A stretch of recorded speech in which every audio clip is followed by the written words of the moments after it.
Yesterday. We're going to be talking about sleep, by the way, during this show and how important it is. Yesterday, I was lights out, like sleeping at 7:30 on accident because I put the baby down early, but last night I just went to sleep early too.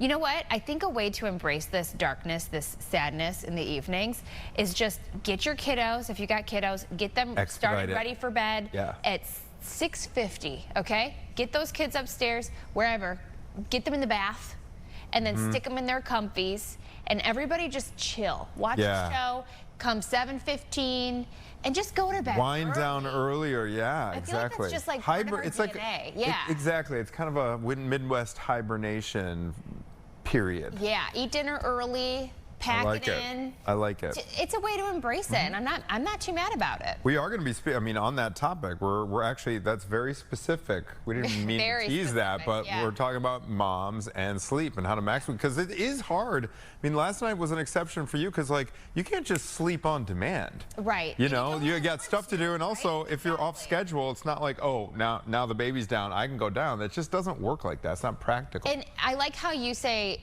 you know, do you get the icky feeling? Yeah, that's sad. Because that happens a lot with new parents too.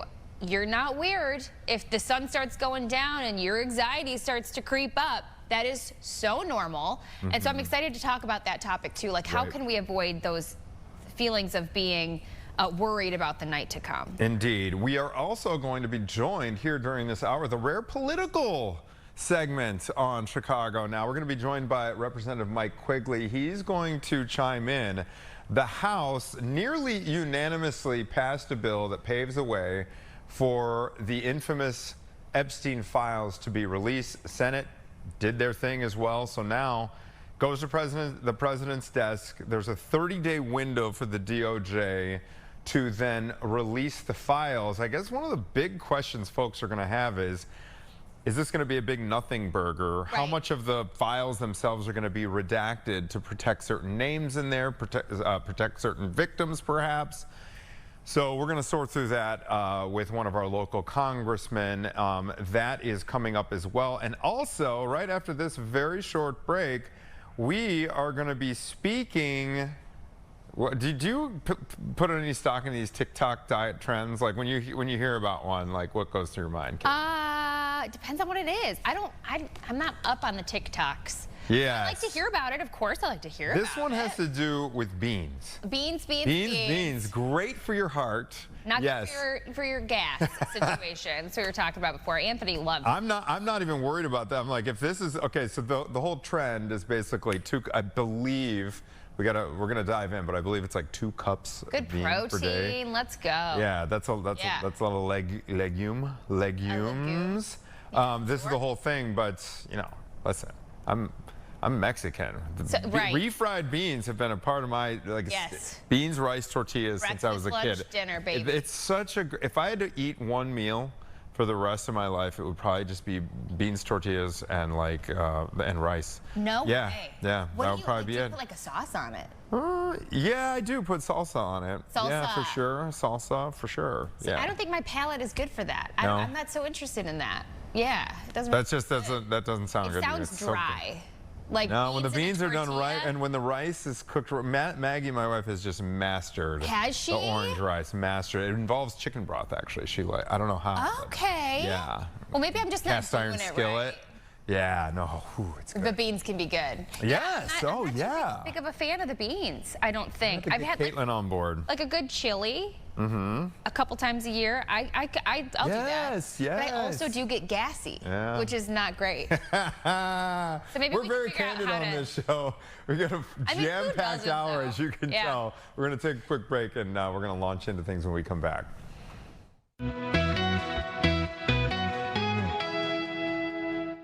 When you watch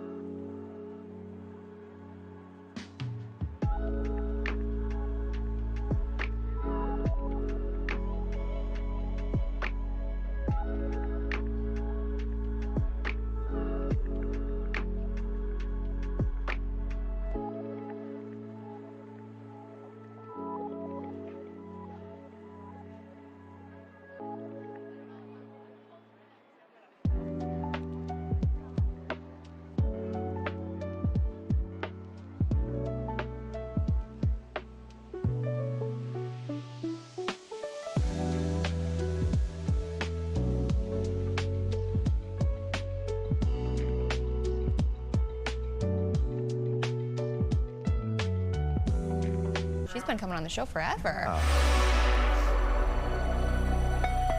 10 to 6, coming on the show forever. We are talking about Maggie, our next guest, because she is lovely. We love Maggie. She's the Once Upon a Pumpkin. There she is. Maggie, last time I saw you, your hair was cut short. It grew so fast. Oh. Must be the healthy diet.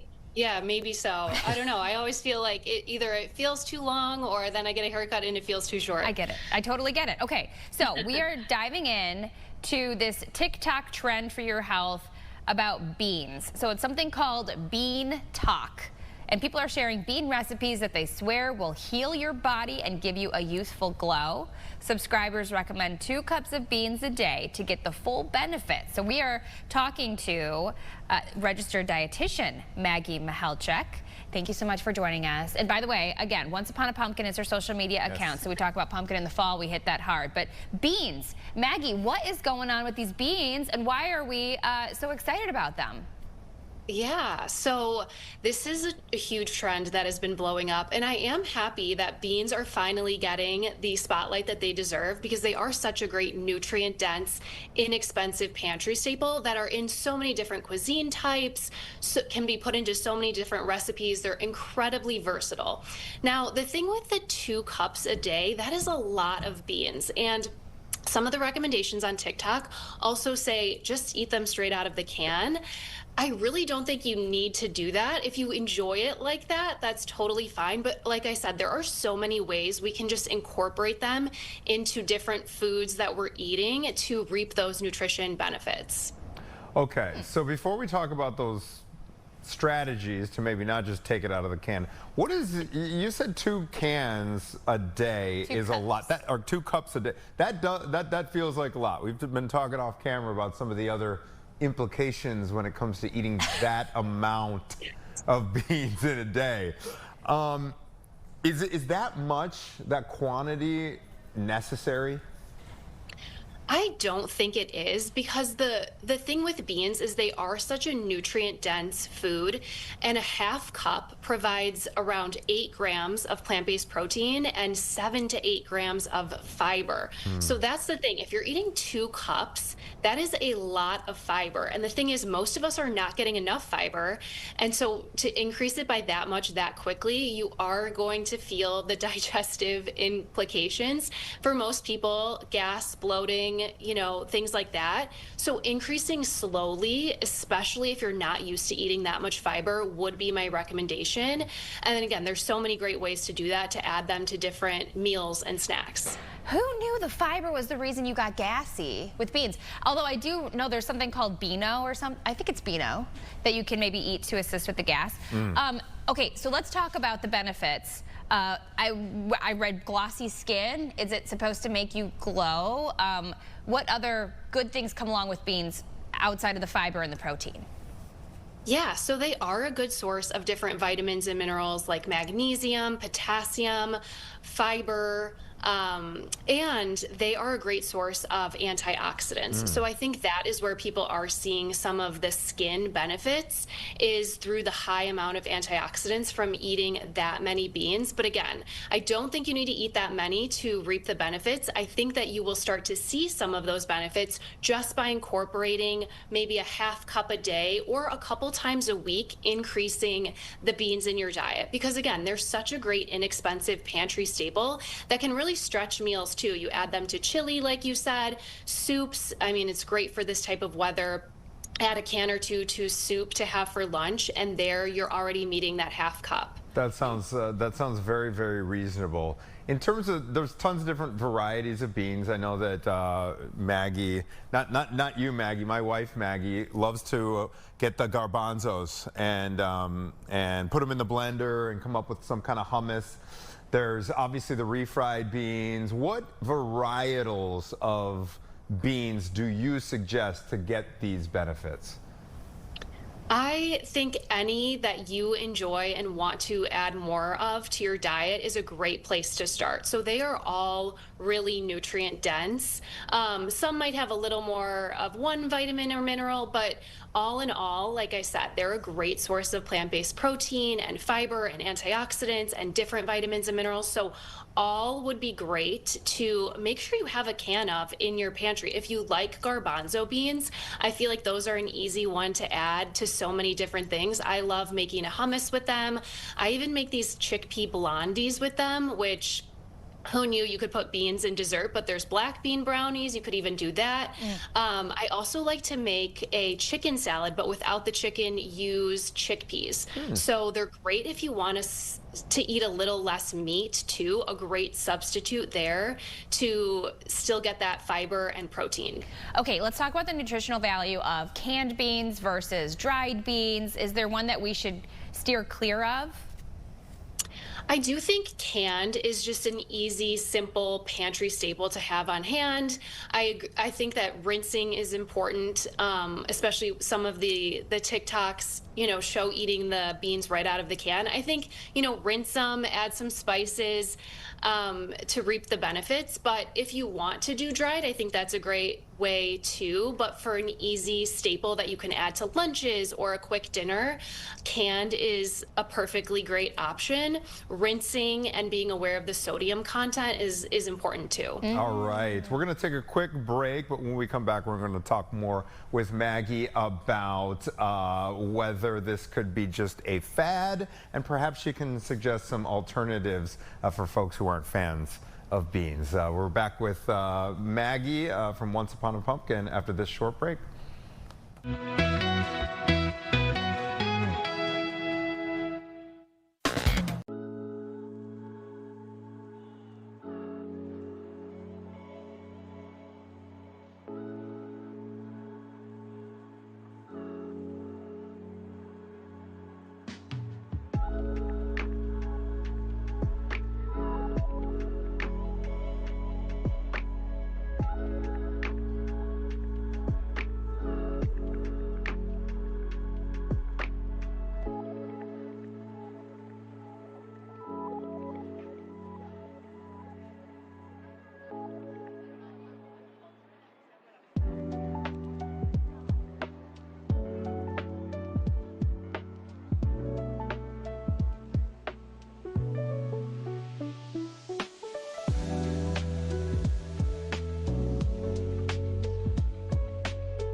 Comments coming in. Willie Dochi says, love beans. So do I, Willie. Yeah, you love beans. So do I. Yeah, the pinto beans, refried beans. Yeah. Yeah. Maggie does some good stuff. A little garlic in there, some onion. There's a process. Okay. There's a process. Because I know you're a little skeptical. Yeah. Maggie, Caitlin's a little skeptical of beans. Do you have any suggestions for folks who may be a little bit leery of going down the legume road too far with regard to some of the digestive implications involved here? Well, I love what you said, spicing it up, finding a way that you would enjoy to eat them. Plus, there's so many different kinds. So I say do not write them off.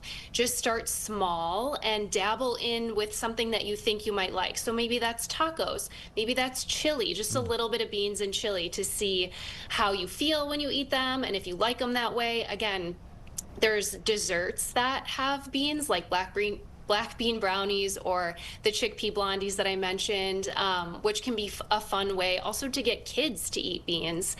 I think hummus also could be a great place to start for those that are a little weary. But then again, they're so versatile and you can add them to so many things, which is why I totally recommend having a can or two as a pantry staple on hand all the time. So my question is, do you think this is just a fad, like the cauliflower rice or the kale, or do you think that there's actually some, legs to this bean phenomenon that's happening right now? I hope it's not totally a fad because they are so nutrient dense and such a great addition to the diet. Again, eating that many in a day, I think, is not totally necessary, but incorporating them into your diet as much as you can is so great. We know that people that live in the blue zones, they eat a ton of beans. So the research shows that they are really beneficial in lowering blood pressure, in being protective against heart disease, in being protective against diabetes. So there are so many great nutrition benefits to eating more beans. So not a fad. I think totally add them to your diet, but find a way that works for you. I'm glad that beans are having a moment. Sounds like, Maggie, you're glad they're having a little moment as well. Totally. Okay. Please come back. We always love tapping into your expertise, Maggie Mihalchek with Once Upon a Pumpkin. Thank you so much. Thank you. All right, we are back with more Chicago Now. After this, we're going to be talking about this big Epstein vote with Congressman Mike Quigley after this short break.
Welcome back. 10:17 on our Wednesday morning. The Senate unanimously agreed to pass the House-backed bill, which forces the Justice Department to release the Jeffrey Epstein case files as soon as it is received from the chamber. The Senate is on board with this. The bill now on the president's desk. Donald Trump has said he will sign the bill, despite saying the opposite before. He kind of did a 180 on this when he found out how many Republicans were going to kind of break with the movement to make sure these files got released. We were talking this morning with Congressman Mike Quigley about this whole saga. Congressman Quigley, thank you for joining us. We appreciate your time. Thank you. Glad to be back. All right, so run us through what got us to this place and kind of what are the emotions on Capitol Hill right now with regard to the fact that this seems to be moving forward, sir? Yeah, look, I think the members are happy that this has finally taken place. But I think more importantly, I was at a vigil late yesterday with the victims of Jeffrey Epstein. And in the final analysis, this is their victory. It comes far too late for most, and particularly many. We've had someone who committed suicide because of this, and many others who face devastating health and mental health issues. So I was very happy for them. I know that it seemed bittersweet that it finally took place, and the sacrifice that they made, testifying at various times in court and before Congress on this matter. But look, it's tough. I think the worst part of it, the saga through Congress, is that, as you said, the president was against this release. Speaker Johnson did everything he possibly could to aid the president in slowing or stopping the release. They let us loose early in August for recess because they wanted to slow the discharge petition. The deciding vote, Speaker Johnson refused to swear Ms. Grijalva in. And finally, when she was brought back, it forced the issue because there were just enough Republicans willing to stand up against the monster Jeffrey Epstein to get these documents released and sign a discharge petition. So can we dive into why the president changed his mind? He saw the handwriting on the wall. He doesn't like losing, certainly doesn't like losing publicly. He could count noses, and despite his best efforts, I mean, they were publicly, horribly criticizing the Republicans who had come out, signed the discharge petition, and those who said they would vote yes. But those Republicans stood up to the president, I would say for the first time, and said they would vote yes. So rather than have a public failure, the president went along with this, which made it easier to have a near unanimous vote. That doesn't mean these documents will be released. My concern right now is this is an administration that has flaunted the rule of law for some time. I still think that there's real concerns with the redaction, with the refusal to release all the documents, or to simply say, well, there's an investigation, we're not going to release any of them. So I think that public pressure needs to continue. Yeah, because there's really no telling what these documents are going to look like, what's going to be in them, because there's a 30-day window for the DOJ to get the ball rolling. Before we kind of dive into what these documents might look like, can you comment on how you and other Democrats are reacting? Because you kind of alluded to these Republicans finally standing up to President Trump. I know the names that have been most thrown around are Nancy Mace, Lauren Boebert, Marjorie Taylor Greene. What has it been like for you and the other Democrats to see them kind of break with their previous loyalty to the president to kind of go against him on this particular issue? Yeah, we've seen this in President Trump's first term with votes like impeachment. What we learned from moderate Republicans who would occasionally disagree with the president is that they were forced out. You saw what happened to Illinois' own Adam Kinzinger, right? When Republicans were willing to stand up, I think, for what's right over the party, what's right for the country, over for what's right for President Trump, most of them felt like they had to leave, or they were pressured out, or they were primaried and beaten. So we'll see what happens this time. I think the issue is more pressing. I think it's appropriate for people to vote what their conscience tells them, and obviously it's a much different time. This is a president like none other who has zero tolerance for dissent. But I'd like to think that those members recognize that working with Democrats and trying to get a compromise to avoid another government shutdown, just as one example, that's the right thing to do. Okay, so talking about these documents, Anthony mentioned how we can't really know exactly what's inside, you know, the infamous list. Are we talking about receipts? Are we talking about travel itineraries? Like, have you heard whispers about what could be coming out or what is being hidden? Look, I think you just saw a glimmer when the estate released some of the emails Democrats publicly released this week. Obviously, they're they're not flattering to the president. They implicate his presence with Jeffrey Epstein and victims. So I guess you can only speculate here.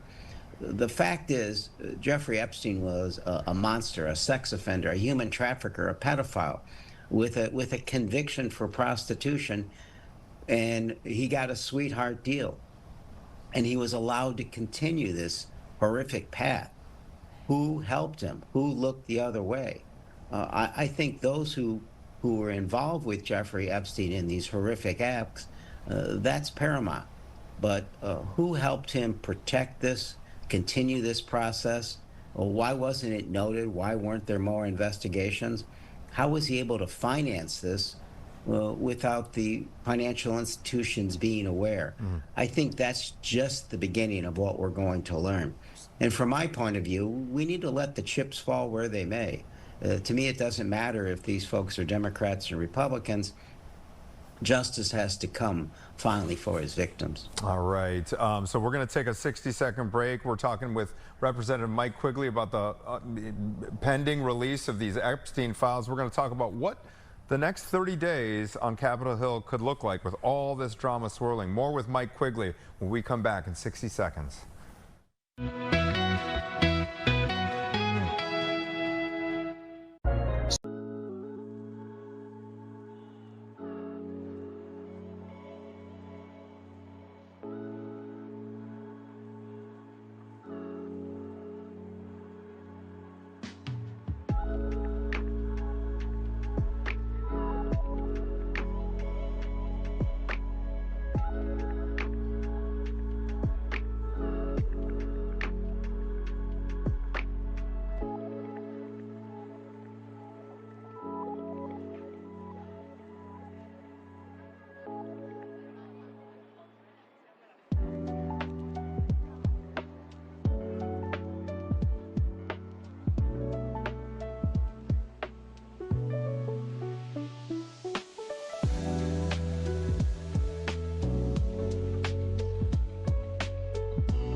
back, 10:26 on your Wednesday morning. We're speaking with Representative Mike Quigley about the pending release of the files related to the investigations into Jeffrey Epstein.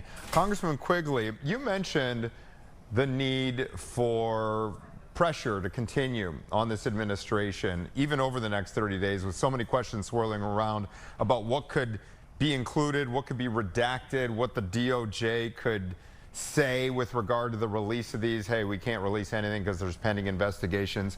What do you think these next 30 days or so are going to look like around this issue on Capitol Hill? Yeah, the worst thing we could do is declare victory and go home. I think now the real work begins. I mentioned my concerns about the willingness of this administration to conceal, destroy, or alter evidence. There's language in the legislation we passed that explicitly forbids these actions and requires that their disclosure take place, protecting the identity of victims, of course. And there's pre-existing law that requires the FBI and the DOJ to preserve any documents, and no documents can be legally destroyed without a judge's order. But making sure that happens, and that just because they have 30 days doesn't mean it should take that long. So I think continuing on a bipartisan, bicameral basis, the pressure to release all these documents as soon as possible is the first tack. The second thing is there needs to be an ongoing investigation on both sides of Congress. Now is the time for the judiciary committees, the oversight committees, to start to schedule hearings to analyze these documents, bring people forward who are mentioned or referenced, or at least have other people bring us forward to help us understand what they mean, to get to the true root of this. It's much bigger than this single case. It's the fact that for so long, people who have committed these extraordinary, horrible acts have gotten away with it. How does it happen in this case? How can we prevent it from happening in all other cases? So you mentioned keeping the pressure on. As just someone who's listening to the horrors that happened with Jeffrey Epstein, is there any way that we can support the victims from him or from others that were involved? Yeah, I think to their willingness to tell their stories, that be amplified, that people understand how this happens, to reinforce and support those who come forward with all such crimes like this, that they feel safe in doing so. I think if there is a silver lining in this horrible situation, it is that we take it and build into the laws, protections, and into the culture of our country the fact that there should be an absolute zero tolerance for such acts, and that people are believed and investigations are taking place, and no one gets a sweetheart deal. No one's above the law for such crimes. It should probably be pointed out as well that the Trump administration, the Trump DOJ, does not need congressional approval to release these documents. They could do it voluntarily. And that leads me to my last question here, Mike Quigley. Why weren't all these files released under Joe Biden? Right. Look, I think there was a mistake not releasing all these files. I don't believe that Biden had a personal reason, as I believe President Trump did, for not releasing these immediately. So to your point, I agree. These documents, these files should have been released. Again, protecting the innocent victims in here, but it should have been done a long time ago. The bigger concern I have with the Trump administration is the fact that Trump seems to have was absolutely involved with Jeffrey Epstein, and he is named specifically in the emails that were released just this last week. So it should have been released by both administrations. What's more troubling with the Trump administration is their deliberate efforts to block it, seemingly to protect the president himself from the public knowing his true involvement. Congressman Mike Quigley, we appreciate your time, and we'll be checking back in as things progress over the next couple of weeks. Thank you, sir.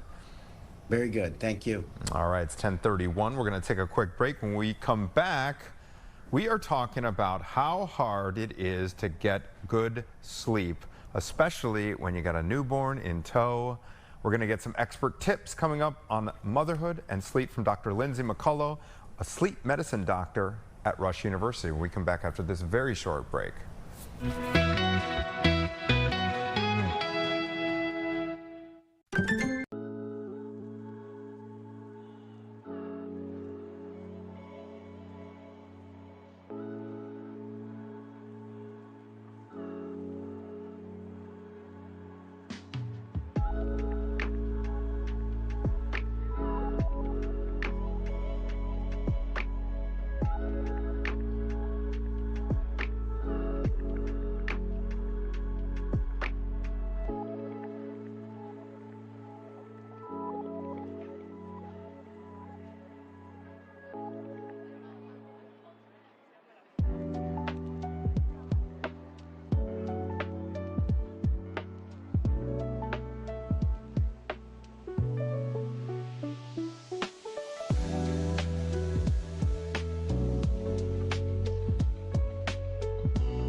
Sure, yeah. 10:32, welcome back. All right, no matter how much people warn you, you'll still be surprised at how hard it is to sleep when you have a new baby. Oh, do you hear the music?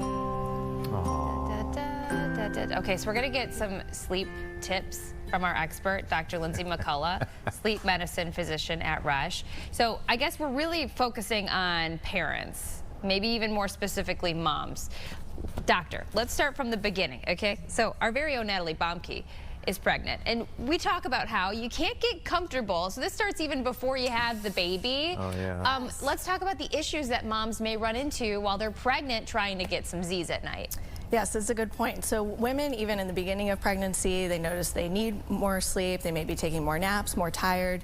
The second trimester, oftentimes women feel a lot more energy and not as much trouble with sleep, but then you get to the third trimester and there's lots of things that are affecting sleep. You might be waking up more because of pain, because of restless legs, because of reflux, because baby's moving around. And so the best that you can to create healthy sleep habits and talk to your doctor if these things are really impacting your sleep is important. That way you can be the best rested and the best that you can when baby comes.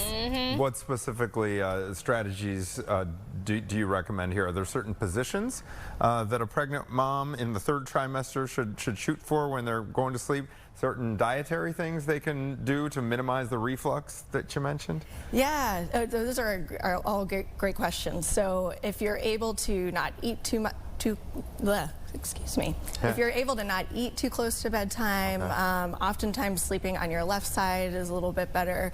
I think something that happens if there's snoring or if there's restlessness in the legs, a lot of times people just think that that is normal. But if that's happening a lot and impacting your sleep, talking to your doctor, because there's things that we can do about it, and you don't need to suffer. The restless legs, doctor, don't get me started. No. Yes. I would always get them when I was pregnant, when I was tired, and it is the most uncomfortable feeling. Is it potassium? What is the supplement that you can take to help with the restless legs? So even the supplement's a good question. Is it magnesium? So there's a little bit of data with magnesium, Okay. which can be helpful. Getting some gentle exercise, so not really excessive exercise, but not no exercise, can be helpful for restless legs. And when women get pregnant, their blood volume increases, and oftentimes they lose iron. So iron is actually the biggest thing that can impact restless legs. So if your physician checks it, it's low, it can be really helpful to replace that. Got it. All right, so let's talk about post-birth. Yeah. Okay, you got that newborn. What are some of the things you tend to recommend to your patients when they go back home, they've spent 3-4 days in the hospital, and you know, sleep is a big time struggle. You got kids who want to nurse in the middle of all hours, really. Maybe I should just step out. We can talk about that. Okay. No, but we need you.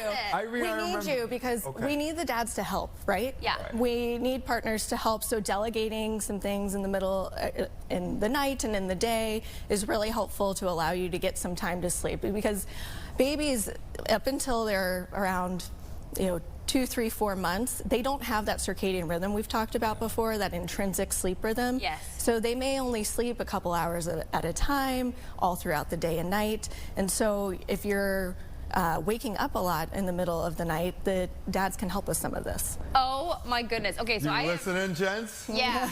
I'd be like, you never got up. Like, don't even. Really? Anthony. Well, Ponce. listen, I'm on a morning shift. No, but hey, I want to give a shout out to all my guy friends who dutifully. Listen. Well, it takes. This is the thing. With regard to milk supply, okay, there has to be there has to be an inventory, right? Okay. Especially at the beginning, so that the guy can take over, do all those overnight feedings. This is what I'll say, and this is just from personal. I know we have the expert here, and here I am telling my stories. I've got 3, okay? Each kid was so different with my experience with the overnight. The first kid, I had crazy anxiety. My husband was very much more involved in the overnights. We stayed in the same room together with the baby. We were up all night, all hours together. My second kid, I was trying to do the supply thing. I would go to bed really early with my first, and then get up at like 2 a.m., pump, and then take over for the rest of the night. That was a nightmare. That didn't really work. I had a great supply, but I was still not sleeping. Then with the third kid, I really kind of leaned into it. And like you mentioned, the baby doesn't have any sort of like, it's night, it's day. So the third kid, and maybe it's just being able to relax, because you see this all the time, like sleep when the baby sleeps. I was just chilling. If it was 2 a.m. and me and that baby were up, it was just me and the baby. And I would be up with the baby and then just try to sleep during the day and kind of relax a little bit. Do you have any helpful tips, advice for new parents? How can they wrap their brain around that relaxed setting that you get with more experience right off the bat? Because I know with your first, it's rocky territory, you know? Like, what can you say to those parents to try to set their mind at ease to be able to sleep? Just know that this is all brand new, right? Yeah. And a lot of people, you'll get a lot of advice from people that say sleep when the baby sleeps, but sometimes your body, because you do have an intrinsic circadian rhythm, your body is not going to want to sleep. So don't feel anxious about that. If there are certain times when the baby's sleeping and you can't sleep, know that getting 10 to 15 minutes is still can be restorative. And just when your body feels naturally able to fall asleep, then sleep, and know that it's temporary. And if you're having a lot of sleep disruptions, we know that that can contribute to postpartum depression, anxiety, and other mood disorders. So if you're really struggling, talking to your doctor about that, there's things that you can do. What would be your message for the gents who may be watching or listening right now? They've got a kid on the way, or perhaps a newborn at home. What's the best thing that they can do to support all the moms out there, especially during those overnight hours? Yeah, I think it's helpful to just be there, ask what is needed, and taking the shifts. I think it sounds like you did that with your partner, and that was really helpful. Just taking more of an initiative. We talked about the breastfeeding and the milk supply. That's needed in the beginning to wake up and do that, but I think people extend that longer, and talking to your doctor to find out when specifically you can stop earlier can be helpful. Yes. Okay. And allowing mom to get, a stretch of sleep, 3 or 4 hours of sleep, so that dad can take over for some of that time, and you can share the responsibilities. If you got to sit up in that bed, Dad, with that baby and not move like this for 3 hours so mama can get her sleep, you do it. Watch some sports. Yeah.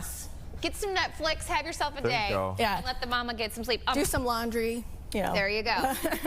Things like that. What about sleep help? Okay, sound machines. Are we supposed to be doing that? And for the little ones, swaddling, is that something that will help them sleep? Do you have any, like, those two things and then more? Do you have any more additives? No, that's great. So the sound machines and having earplugs. Let me back up a little bit. So it's recommended by the American Academy of Pediatrics that the infants sleep in the same room with the parents for the first about 6 months.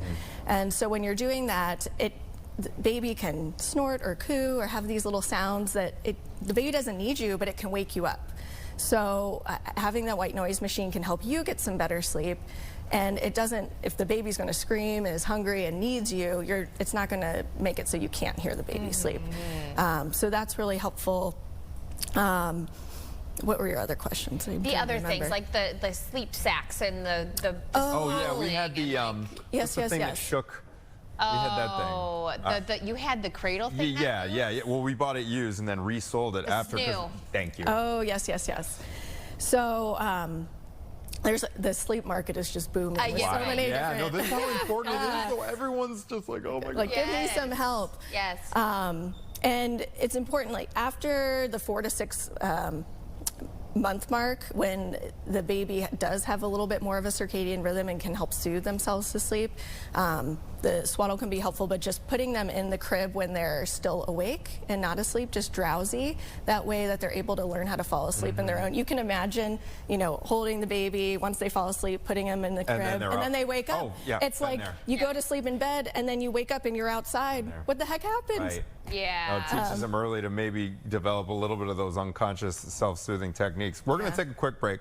We're going to be back with Dr. McCullough, though, and we're going to get her to comment on when things are dire enough that you should actually see somebody, go in and perhaps see a sleep specialist, and also some of the risks that come if you're not getting enough sleep as a new mom. That's more with Dr. McCullough when we come back after this very short break.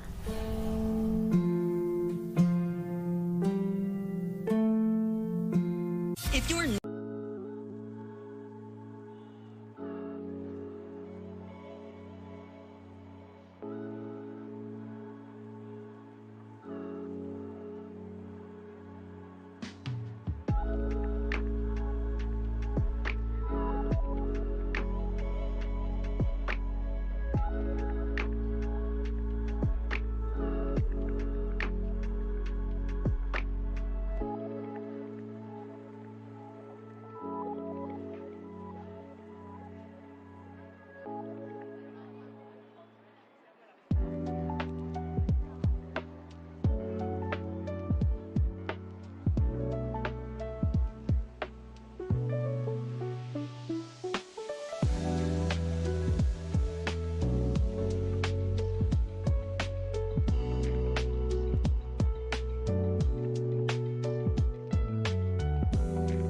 Oh my gosh.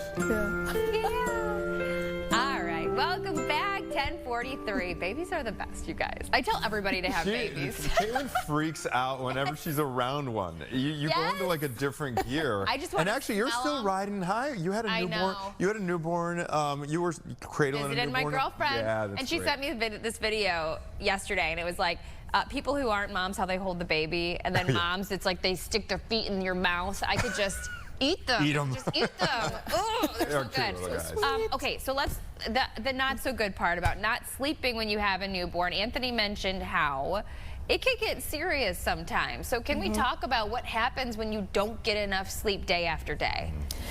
Absolutely. So if you're a new mom, if you're just, not even a parent, if you have some sleep disruption or sleep deprivation, it does increase your risk for things like depression, anxiety, and those sorts of things can be incredibly, impactful to your health. So talking to your doctor about that, if you're implementing a lot of the sleep habits we talked about, where you're on your own, the best, trying to keep consistent wake times and sleep times. You're avoiding caffeine in the afternoons. You're trying to have healthy sleep hygiene, avoiding alcohol, healthy diet, exercise. You're still having this sleep disruption problem, talk to your doctor. And if you're feeling the blues, definitely talk to your doctor. Okay. So essentially, rule of thumb: if you're checking all those boxes and it's still a problem, that's when folks should maybe consider seeing someone like you. Exactly. Okay. Yeah, that really does make sense.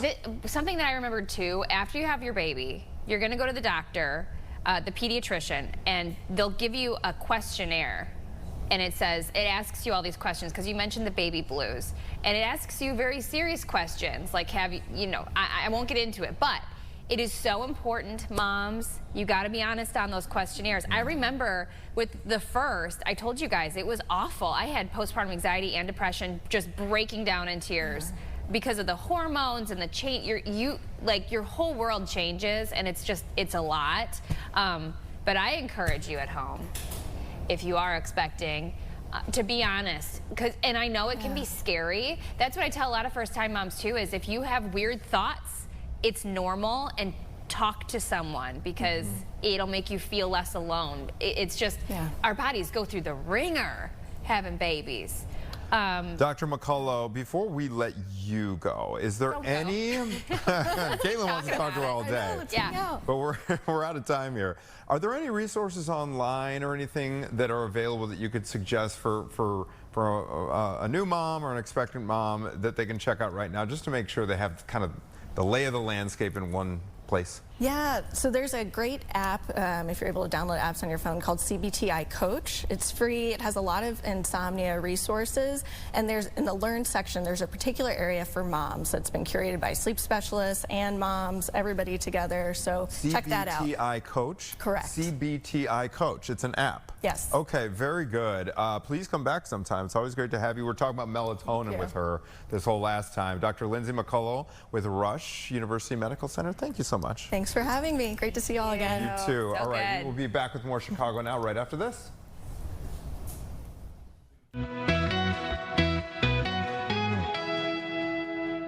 No matter.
Natalie, were your ears burning? Because I was just talking about you.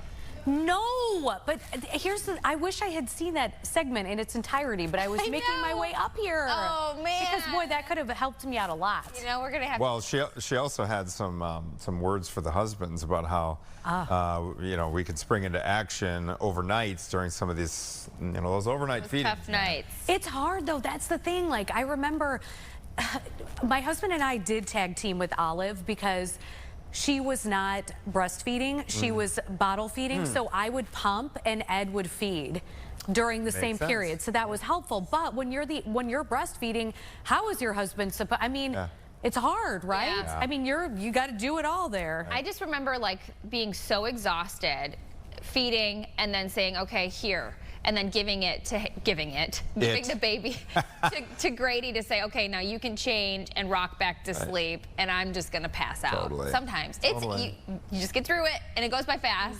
I think that's one other thing. Yeah, I guess if I could add that it is temporary. Yeah, as hard as it is, like, you know, the overnight feedings and all that nursing. There's a light. Oh, you guys are angels among us, you guys. All right, hey. Well, I'm here for a reason.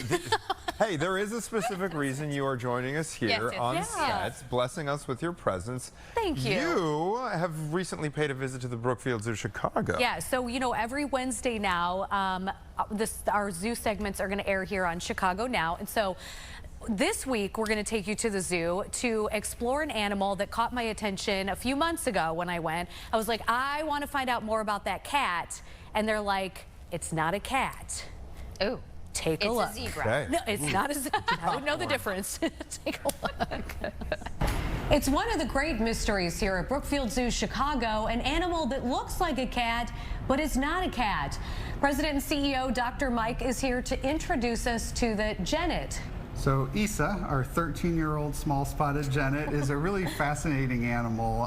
It's one that we saw when we were filming a different segment in here, and she was out and real active, and we thought that she'd be a great animal to showcase just because people aren't really familiar with them. And, you know, my coworkers love the serval, and she has kind of similar coloring.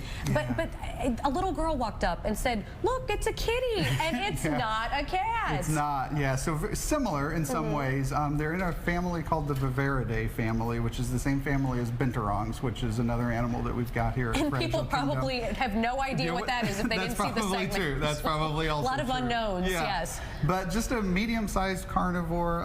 That family is found in Africa, Southeast Asia. It's a lot of nocturnal animals, small carnivores, and the genets are found throughout Africa, and really just are an animal that's really, just unknown to most people, and they really are a fascinating little small predator species that plays a really important role in the ecosystem. And talk more about that. Yeah, so they eat a lot of different types of animals, small birds, mammals, lizards, insects, and really just are a really important animal at kind of that small carnivore size to keep those smaller populations in balance. They're so fast too. And what is their status in the wild? So they're not highly threatened in the wild. They are hunted for meat and for their fur, but populations are fairly stable right now. But they're a really fascinating carnivore in that a lot of them are nocturnal, and they've got those big eyes. They've got the ability to really navigate well in a dark setting. They've got that long tail for balance, and to your point, they move really quickly, retractable claws like a cat, but are able to very quickly climb up and down, a tree, and really just move through the environment with great speed and ease. And they inhabit a range up to a couple hundred acres. So, and think of Brookfield Zoo, that's sort of the home range of, one genet in the wild. That is really incredible. And see, you've learned something new that you can impress your coworkers with here at Brookfield Zoo, Chicago. I love the piece, Natalie. I would have wanted desperately to pet that thing, but it doesn't look like you were able to get close enough. No, yeah. A lot of those, there's a couple different they're actually cat species. This is not a cat species within that particular exhibit hall. And they are so cute, like the Arabian sand cat, and then there's another one that its name escapes me, but you just want to snuggle those cats. Oh my goodness. But they will scratch your eyes out. Get in there. But this one is so interesting. So it's I want to say genet, but it's not the genet. Genet is what it's called. And this is not part of the cat family, which is so surprising because it looks like a cat. It totally does. It's part of its own, a different type of species called Bavaridae.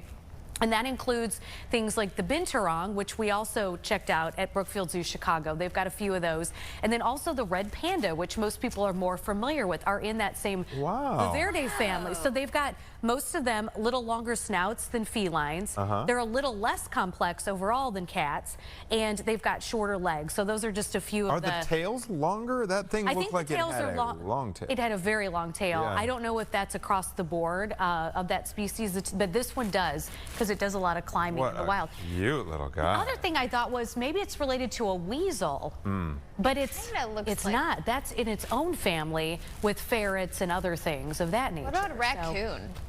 It's not. It's not. Completely different. I don't know what family the raccoon is in. I don't either. It kind of looks raccoon-like. It does, though. Like its little face. Very interesting. All right. Would you guys, we've talked during a lot of commercial breaks, all three of us, about our Thanksgiving plans, culinarily speaking. Would you guys be willing to divulge your respective plans? Because I know... Oh, yeah. Okay, go for it, because we're getting into our trending topics, and one of them has to do with Heinz. We're not talking about ketchup here, but... And a moist maker sandwich. A moist maker sandwich. My Thanksgiving meal is going to be from Cracker Barrel. They have, you can order like dinners, like it's just going to be the 5 of us, but you can order like, I think it's like $16 for the plate, and it has all like the turkey and the main fixins, and then it comes with a piece of pumpkin pie. So that's what we're gonna do. I'm just getting like 3 of them, and I'm gonna take the 3rd one and split between the kids. And so here we go. This condiment is trending right now. It's called the Moist Maker. I know that made Natalie just wince at the name. Natalie, your Thanksgiving plans. Well, I grew up in a household where Mom never cooked for the holidays because she's like, everybody wants different things, and traditionally we didn't really get together with extended family either. It was just my brother and I and Mom and Dad. Just the fam. So we would go out to a restaurant or something.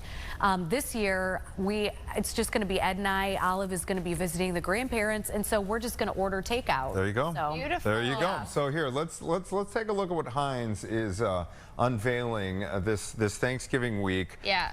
This, I guess, is directed toward Friends fans. They want this Thanksgiving. It's described as the perfect tool to create Monica's Moist Maker sandwich. Huh. I remember Joey's Thanksgiving pans. Joey's Thanksgiving They were pans. like really stretchy. Oh, heck Listen, yes. But hey, this is- Friends is making a resurgence among like preteens. My niece is obsessed with it, and then my really good friend's son is now on board with Friends. Wow. It's coming. You know how becoming cool again. Yes. I love Absolutely, like that. kids are obsessed with it. But all right, so Heinz releasing what it calls the first ever squeezable bottle of Heinz home-style turkey gravy, and this is designed to help make sandwich assembly a breeze. I've never really had gravy on a sandwich, I don't think, but Leftovers actually, turkey sandwich? that sounds good. That sounds really if good. it was warm. If it was warm, yes. Yeah, maybe. To me, meat products that are not refrigerated gross me out a little Gross you bit. out. So maybe it's just fake turkey like gravy? I don't know because there are meat products that are unrefrigerated, like Spam, dog food. Dog food. Anything in a can. I don't know. Like, it just kind of weirds me out. If it were in the Yeah. refrigeration section, I think I'd be more apt to try it. All right, So what do you put on your leftover turkey sandwich? Is it like a mayo, turkey, cranberry type situation? I don't think you need mayo if you got that. So you would use the gravy I would just stuff. go like simple stuff. You know, I'd probably go with some kind of lettuce or something. To Like a give it lettuce little on there, crunch. too? Sure. Do you put With mayo? The turkey. No mayo, just the When gravy. I go like leftover sandwich, leftover turkey sandwich, I know, it's hard to I go remember. mayo. What's the I've never had that Heinz stuff, but yeah, for sure. A little mayo, a little lettuce, some tomato. I just make My a mouth standard is turkey. watering But it, talking about it always is amazing. I like the yes. thick sliced Me too. leftover It's so turkey. much better Oh. than just the regular lunch Totally, meat, you know? totally. All right, another thing trending. Top 10 most common passwords in the U.S. Oh boy. These are absolutely hysterical, but let's be honest. They're annoying. Passwords are They're the so worst. annoying. I can't Yes. keep track of all my different ones and the different iterations and like slight variations across all these different Yeah. platforms. So let's run through some of these top 10s, Caitlin. Okay. Number 1 is admin, all lowercase, which mark these down in your head not to use because hackers are good and they would get ya. Oh, here's the list. There Number we 3, go. 1, 2, 3, 4, 5, 6.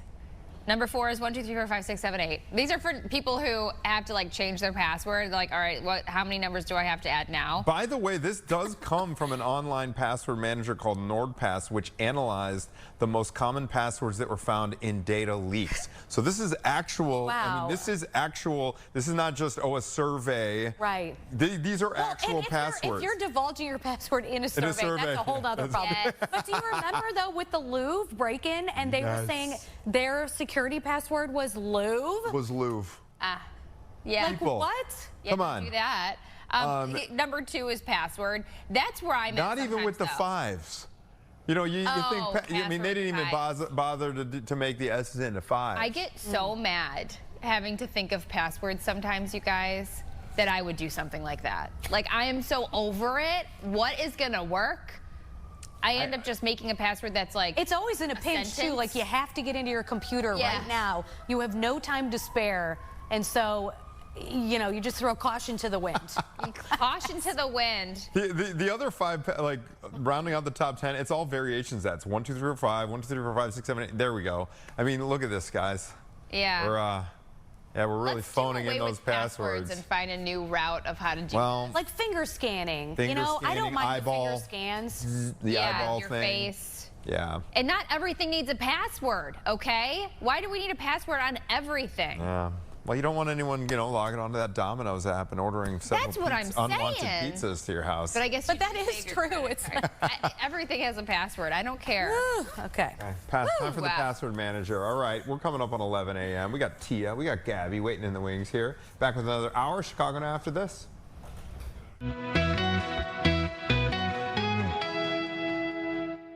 It's that.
Happy hump day and welcome to Chicago Now. We are just sailing through the week. I know. Wow, is nobody really out right now? No, really. I guess It looks a like lot a of ghost people town, are at doesn't work.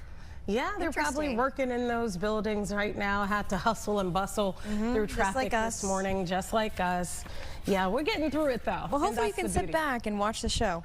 Yeah, sit back, watch the show, and look forward to the weekend. It's supposed to be a very mild weekend in terms of the temperature. It's supposed to be pretty nice. I'm so happy to hear because we talked about it yesterday. The parade is happening. The Mag Mile Parade is happening on Saturday, and then Friday night they are going to have the tree lighting ceremony in Millennium Park. So there's a lot of things that we can look forward to. All the things that you can look forward to across Chicago.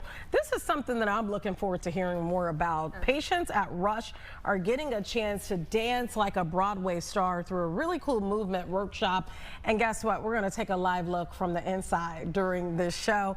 And potential home buyers might be going farther from the city than they probably have liked. A lot of people don't want to deal with the commute, but with taxes, the rising home prices, I think it's forcing people to probably also look at Indiana. So we're going to talk to a realtor about this new trend that we're seeing. But speaking of trend, we got to talk about some stories that are trending Some today. trending topics. This one's interesting, Tia. I haven't heard about this. Eminem suing a beachwear company.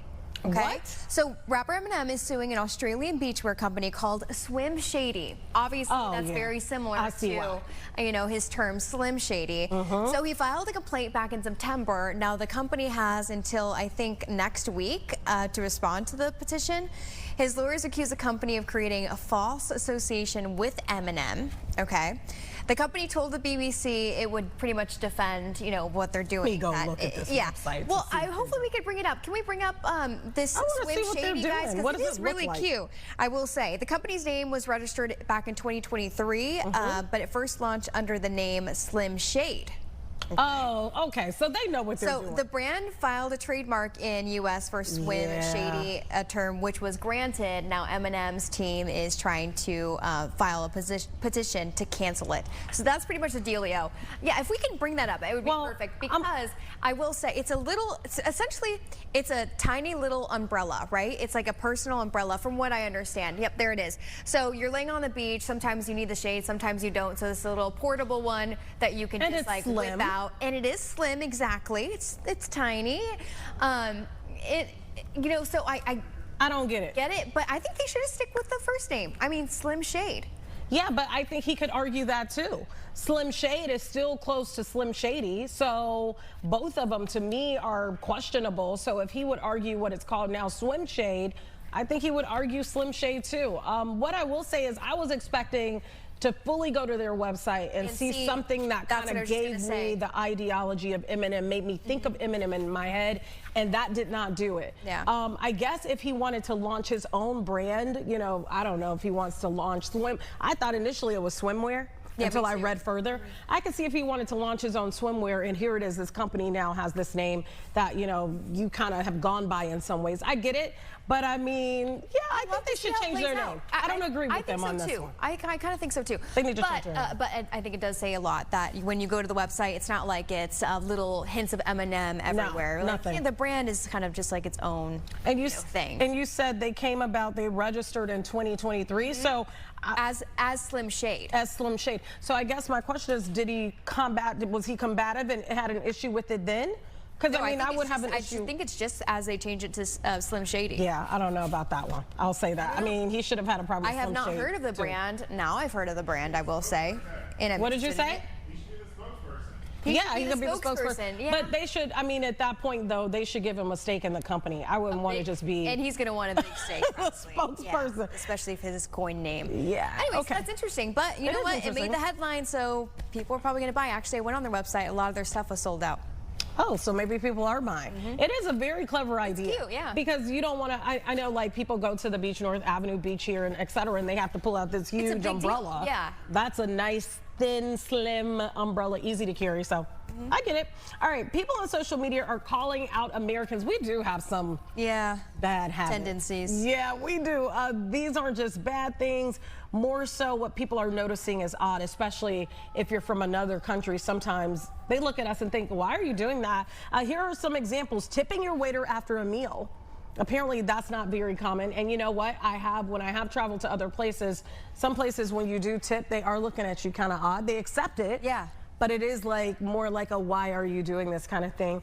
Ordering ice in your drink, that seems like, I don't know, It is a I'm surprised by that. It is, I guess, a luxury, but I don't know, like I like my drinks. I actually have not. Yeah, me too. I love ice, actually, arguably. I do too. Yeah. But I have never been to Europe, so I guess I don't know the differences. I would probably embarrass myself going, honestly, and doing the whole list of these things. But I think that some of these places are so used to tourists that. Oh yeah. You know, some of it may be odd, but there's not an odd reaction to it, if that makes sense. And then being overly social or talking to strangers, which I think is par for the course when you travel to different places. Like, you want to talk to people, you want to understand, you know, what is done differently in the country. So I think I will say, when I traveled to Egypt and people saw us walking through the streets, they were very like, whoa. It was the weirdest experience I've ever had in my lifetime in a social situation. Well, the dressing, I had already prepared for that, so I knew how to dress. So I you know, everything was packed according to how you're supposed to dress there, so you don't draw attention to yourself. You know, I'm not sure. I do know we went to one place, and although it's Egypt, although it's Africa, and I think people, you know, would assume that you've seen darker skin in Africa. We have droves of people running after us to take pictures because they were not used to seeing people with darker complexion. So they thought we were like celebrities. I don't know who they thought I was. Maybe Sherry, like my daughter, she thought I was Sherry Shepherd downstairs and wanted to take a picture. Maybe they thought I was Sherry Shepherd. I have no idea who they thought we were, but the droves of people running up, and then you don't speak the language, right? So they're taking a picture with you, and it's nothing you can do. But it's nothing you can do. You don't want to be like, well, get off of me. I mean, it's nothing you could do. So the tour guide that we had did speak English, and he explained that to us, you know, and, you know, just take the picture. You don't have to say anything else. You know, so there are different things socially that are different and things that you may not expect. So you have to brace yourself for. And you know, we researched it to the high heavens, my husband did, and there was nothing that said anything about that. Yeah, because you expect that sometimes in some of the Asian countries, right? Because like redheads a lot will get stopped. I have a friend who's a redhead, and she's like, I swear I took like 1,000 pictures while I was there with people. I'm not kidding. Got swarmed at the Great Wall of China.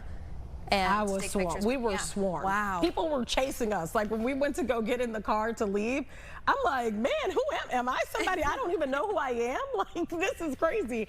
And yeah, it wasn't, I tried to ask, you know, our tour guide, like, do they think we're some celebrities or something? It was like, no, it's just the complexion, you know, the hair, you know, how your hair is done, your hair is cut. They're just not used to it. They're just in awe of your beauty. They're in awe of the difference. It may not be beautiful to them. Who knows what they post on social media? They may have said, look at these clowns overly dressed coming to Egypt. Who knows? You know, I will say, I have a feeling when I do go to Europe or some of these places for the first time that I might be a little embarrassed by some of the American tendencies that I know I have. Maybe Brendan has, like leaning on things. They say that. Yeah, I've heard that before, leaning on things, leaning to the side, just as I am right now. The American lean is what they call it. Interesting. But if you think about it, in some of these cultures, they are taught, you know, proper posture and etiquette. And yeah, I guess in some ways I could see we need some lessons on maybe etiquette. Our Bermuda shorts and our like open-toed shoes. I don't know. Well, actually, speaking of, our other trending is traveling together and using that kind of as a test of your relationship. So a Talker research study says 73% of couples see traveling together as the ultimate test. 40% of people said they felt closer to their partner after the trip. I could see that. Experts say traveling together allows couples to explore each other's habits, that's for sure. That goes for budgeting, hygiene, and also food. Maybe you find out your partner is very picky during that trip. The survey also showed that agreeing on trip details before you leave is just as important as the trip itself. You have different expectations maybe as you go in. Have you ever had a trip from hell with someone? I did, and it was with, Luckily, I haven't, with a girl. But please tell me. So I actually had a friend of many years. I don't even know how long we were friends at this point. And I decided for my birthday, and I don't know which birthday it was, 21st, 25th, one of them. A bigger one. I was going to travel to her. She had just gotten a new home, and so this was awesome. Like, oh, your first home, I'm going to travel to you. Why are my stories always so just crazy? I don't know, but so anyways, this is an interesting story. So, and I want to preface this with, people always ask me, am I a drinker? and I don't. You know, I drink maybe twice a year, and this was in my younger years, okay? So this was a 21st, 25th birthday, and I decided, you know what? We're gonna have a good time. I'm gonna drink. Yeah. But I'm not a drinker, so keep that in mind. Okay, so it's not. So we go out. We come back and we're in the car riding, and I'm thinking, man, this is a very dizzy car ride. But I'm not a drinker, right? So I've never gotten drunk. I've never had the hangover experience at this point in my life. So I have no idea what I'm feeling. I'm drunk. Yeah. So I'm like, whoa, we gotta stop the car. So other people are in the car with us, and they're like, well, we're just gonna make it to our house, we'll be fine, okay? So we get there, you know, she had just had her landscaping freshly done. It's her brand new house. This is down in Louisiana. And I puke on her grass.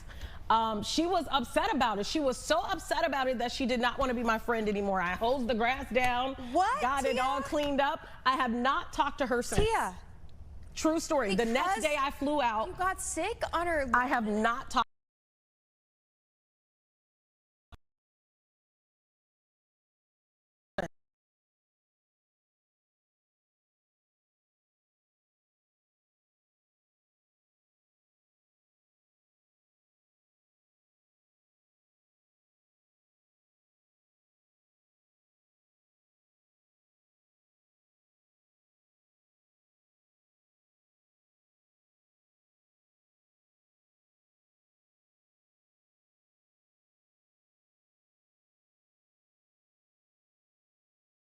$20,000 couch, something crazy. No, just her grass. You get it. No, her grass? Yeah, real grass, sod. I hosed it down, got it out of there, and she was so upset about it. What do you expect to happen if you guys were going to go out? And I have no idea. Okay, on that, we need to take a really quick break, and then we have one more trending topic to talk about. Tia? Yep, it happened. I don't know about that. I know, they're crazy. We'll be right back.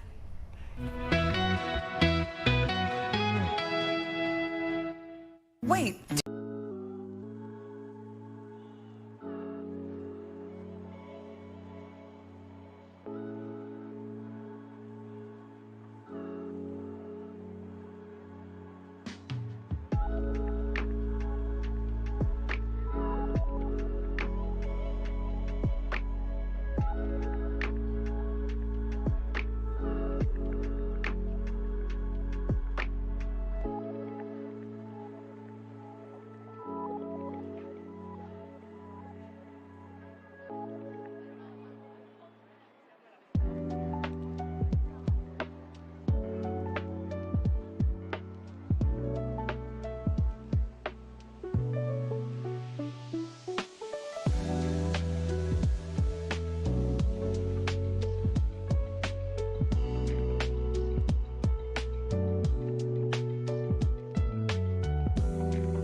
Oh my gosh, we're still laughing about Tia's insane stories.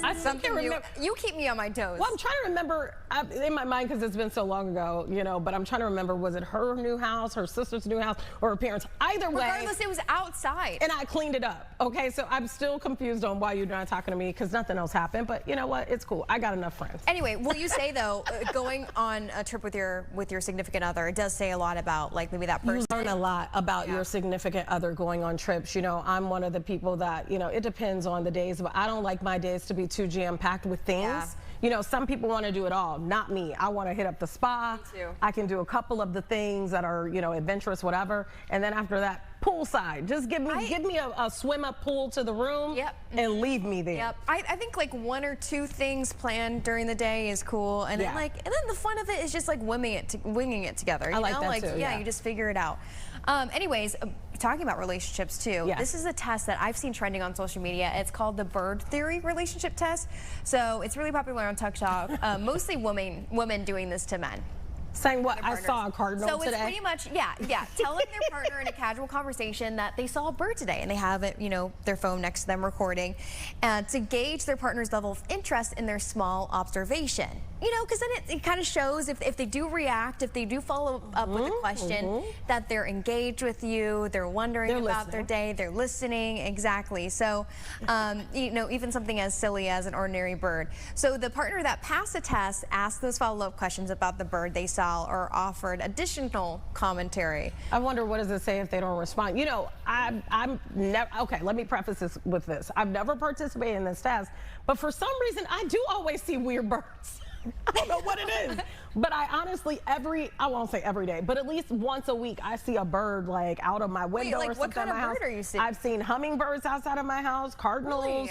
I've seen all kinds, blue jays, and it's always like, for some reason, I'm the only person that sees it. So I'm like, hey, I do say to my husband, my family members, everybody, I'm like, hey, I was at home. Did you see? Have you seen the blue jays outside the window? At this point, you can't do this bird theory. No, because they're used to hearing it from me. Okay, just another day with Just another day with Tia. I don't know what birds all the way around. Does that mean something when you constantly see birds that you normally don't see? Look it up.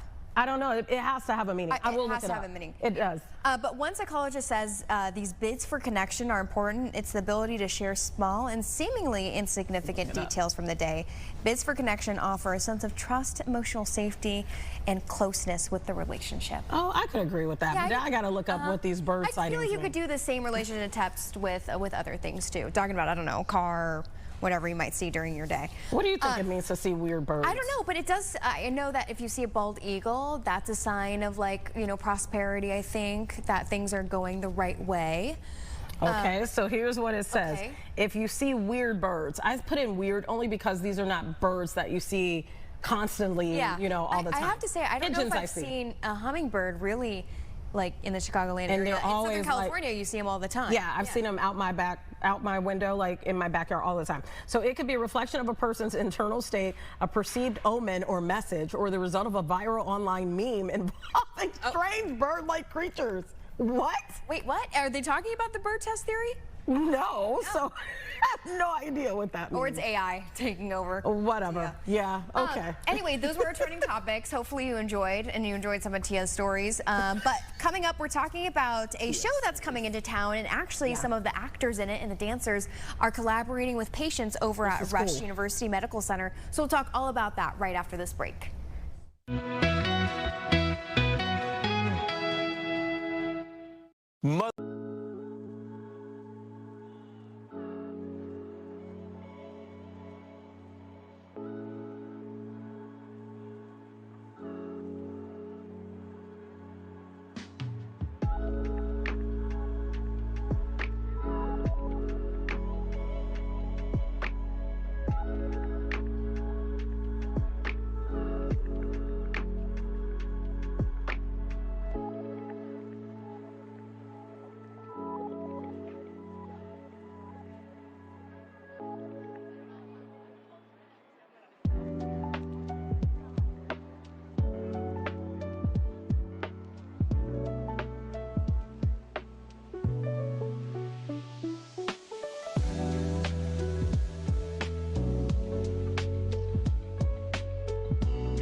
Chicago Now. Maybe you want to do a little dance move. Well, patients at Rush University Medical Center are getting a special opportunity to get moving with help from some real big Broadway stars. And we're learning more about this workshop. With us this morning is Jacoby Wells, co-dance captain and cast member in A Beautiful Noise, the Neil Diamond musical. Jacoby, thank you so much for being with us.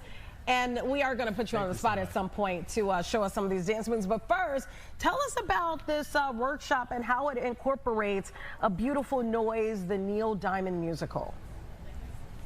Yeah, we're here at Rush University Medical Center, and today I was able to teach patients with Parkinson's movement from the show. A lot of people know Neil Diamond's story and his music and his chart-topping hits, but a lot of people learned that he was diagnosed with Parkinson's. And what I'm learning, especially as a dance captain in the show and as an ensemblist in the show, I learned that, you know, everyone's journey isn't linear, and I was able to look into the eyes of people that learned that as well today. Dancing is for everybody, movement's for everybody, and I'm just so thankful that I could share that with everyone. Oh, Jacoby, that's so sweet. And I bet they loved you, because we can already see that you have high energy from here. Energy. How long was the class, and how did the patients react? I meant they were probably overjoyed.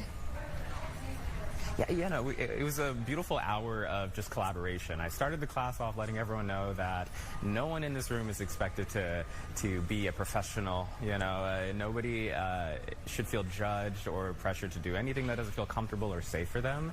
And that's how I lead every class, no matter what the circumstances are. And what we really made today was community, and I was able to connect with so many people from this community, and that's what I love about touring, is that I get to travel the world, but I also get to meet people and see these pockets and see what people go through. And it's just such an honor to be able to talk to people that are going to come see the show in the next few days while we're here in Chicago. And it has to be a humbling experience too. Jacoby, you said you travel, and you have traveled all over the world. Where are you from, and how did you find yourself being a dancer?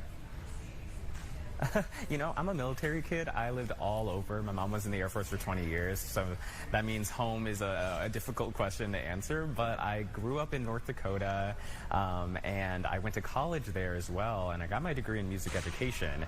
I studied music during the school year, but in the summers I would do musical theater, and I would book these shows at regional theaters, and it felt like I was kind of living a double life in a way, and it was so special because I can marry the things I love. I love singing, and I love music, and I love storytelling, and dance has always found its way in my heart.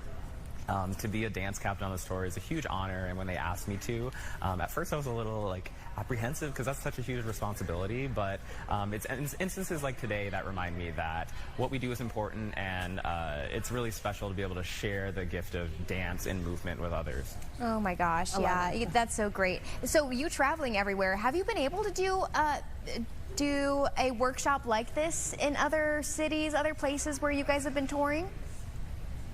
Yeah, as a dance captain, I've been so lucky to be able to be invited to dance studios and universities to teach movement from our show. But this is actually a first for me to be able to teach people experiencing and dealing with Parkinson's disease.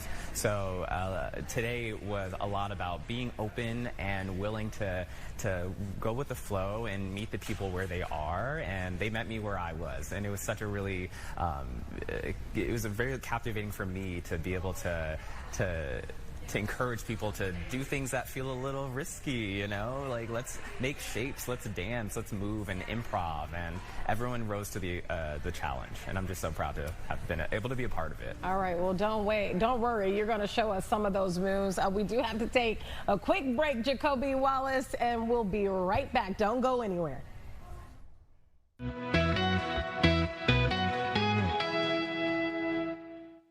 It's a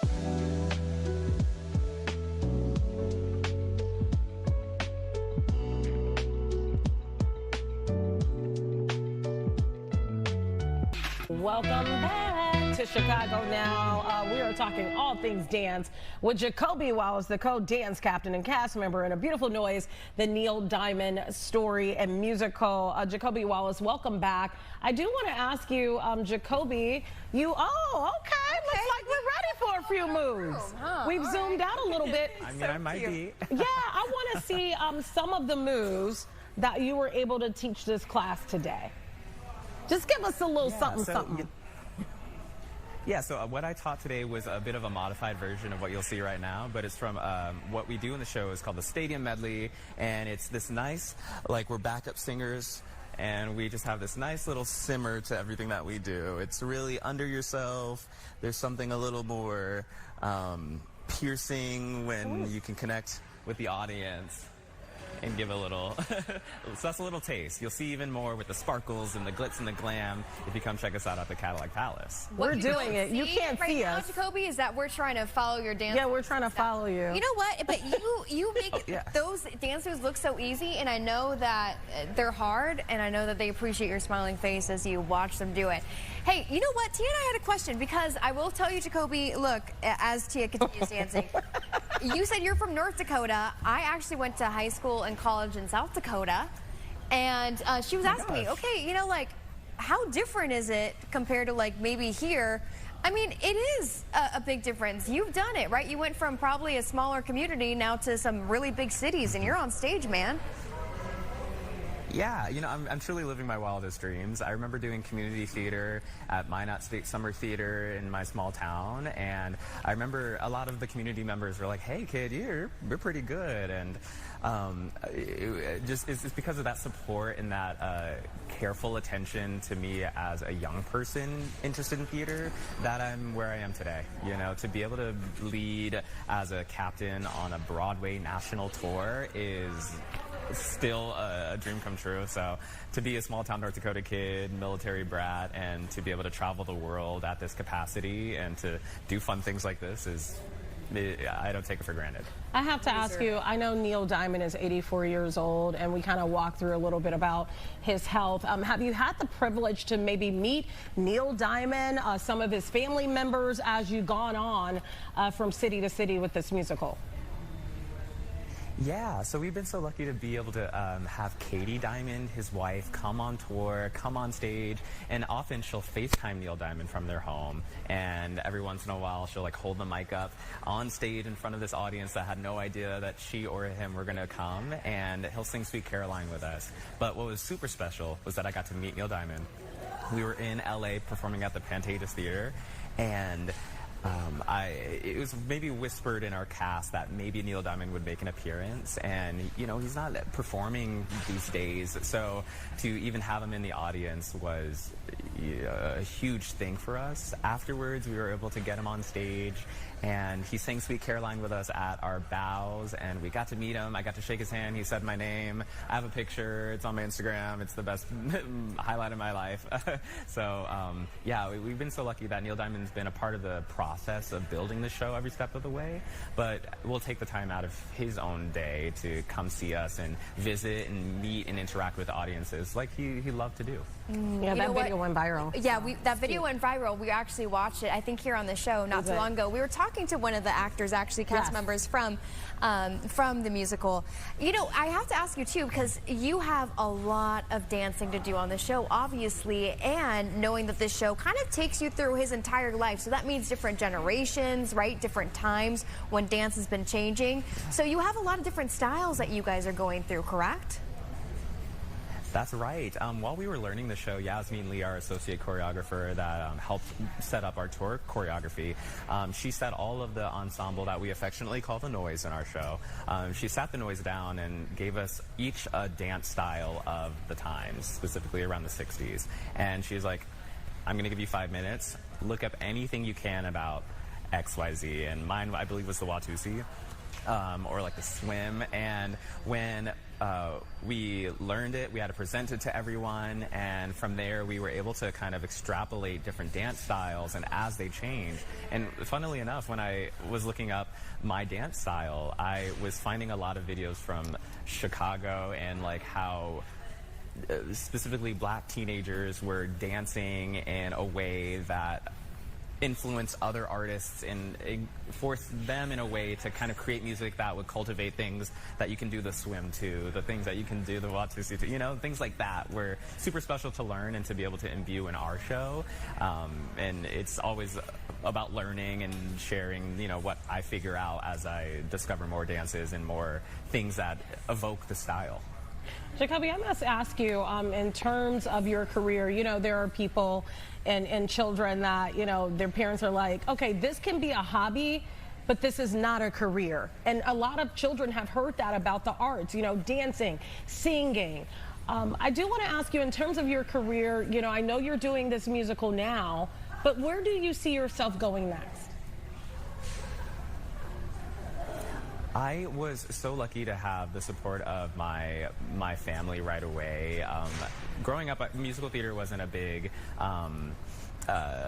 thing growing up. I didn't have access to the arts like that, and it wasn't until I moved to the States where I was able to really cultivate more of a love for what it means to step into a character, to step into a stage and have to like relinquish myself of what it feels like to be nervous or scared. And that doesn't mean it goes away, but it also is so much more helpful when I can text my mom and be like, hey, I'm nervous. Can you like pep me up? Can you tell me, you know, some positive affirmations? And being away from, you know, your core people on the road, you find that the family becomes your cast and your crew and the people that you travel with. So, yeah, for me, I always tell like young performers and people that want to get into this industry, it's okay to be scared. Even today at this workshop, I was like, we're going to do things that may scare you, and I hope you lean into it a little bit, and I hope you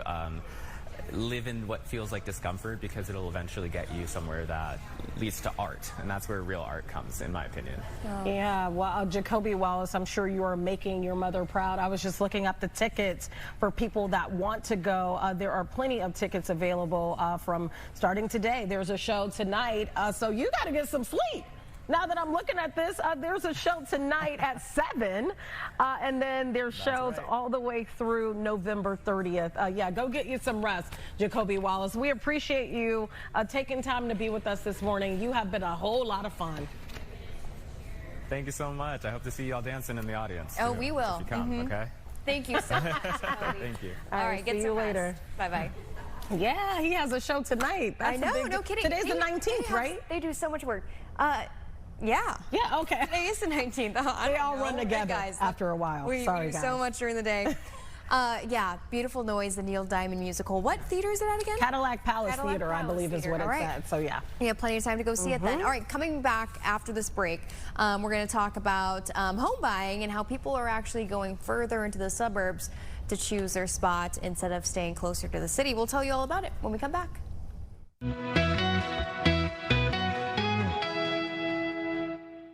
It's one of those.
Welcome back to Chicago Now. Drive till you can afford a house. That's a new motto that's going around right now. That was more common in the late 90s, early 2000s during the subdivision boom. But you know what? It is back alive and well because prices, they're high, Tia Ewing. They are high. Don't add in the taxes and don't look at some of the schools and, you know, you're paying for what? You know, your kids can't go to the school. You call 911. Police may not be coming. I get it. Go ahead. I'm sorry. Oh, okay.